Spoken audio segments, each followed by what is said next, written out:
Very good morning everyone, welcome back to my channel skill development and kids corner. तो आज हम बात करेंगे स्टडी से रिलेटेड, यानी कि हम अपने बच्चों को इंग्लिश कैसे सिखा सकते हैं।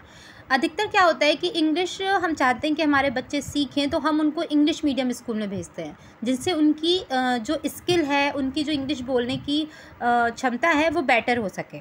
तो क्या ये ज़रूरी है कि अगर इंग्लिश मीडियम स्कूल में हम भेजते हैं तो हमारा बच्चा इंग्लिश बहुत अच्छी बोलता है? तो कहीं इसका जवाब हाँ में भी आता है और कहीं ना में भी आता है।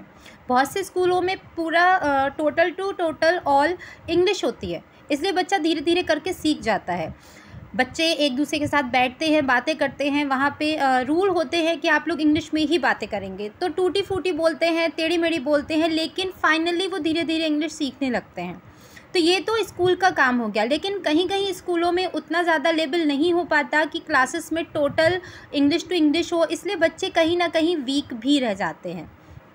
अब ये हमारा काम है कि अब हम क्या कर सकते हैं। तो स्कूल का काम, जो टीचर्स इंग्लिश बोलते हैं, बच्चों को प्रॉपर उनसे बात करनी चाहिए, ये सारी चीज़ें स्कूल के काम की हैं।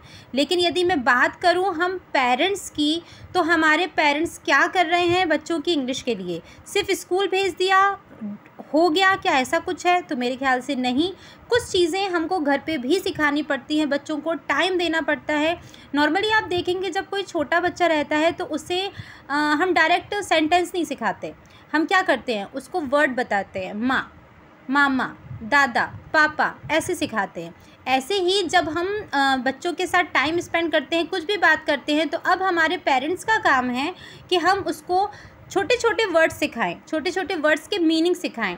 मैंने एक बार देखा कि बच्चे से ये पूछा गया कम हेयर, तो उसको ये पता है कि इस कमांड को देते ही मुझे आना है, तो वो आ गया। जब उससे पूछा कम का मीन्स क्या होता है, तो उसने आसानी से बता दिया कि कम मतलब आना होता है, क्योंकि ऑलमोस्ट क्लासेस में पढ़ाया जाता है।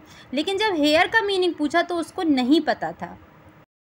तो इससे ये क्लियर हुआ कि हमें सबसे पहले अपने बच्चों की वोकैबलरी पे वर्क करना है। जितनी ज़्यादा वोकैबलरी होगी, उनको इंग्लिश लर्निंग में उतनी आसानी होगी। तो अब हम अपनी क्लास में सबसे पहले छोटी छोटी वोकैबलरी सीखेंगे। जो बेसिक वोकैबलरी होती है, बच्चों को ज़रूरत होती है, उसके मीनिंग्स बच्चों के क्लियर नहीं होते, क्योंकि जब वोकैबलरी क्लियर होगी तो वो आसानी से इंग्लिश सीख पाएगा। तो अब हम नेक्स्ट वीडियो में छोटी छोटी वोकैबलरी आपको प्रोवाइड करेंगे।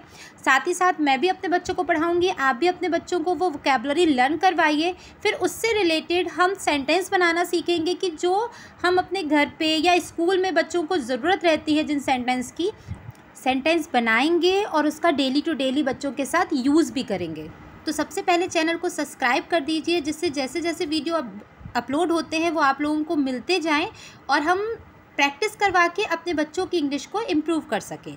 Okay, bye bye.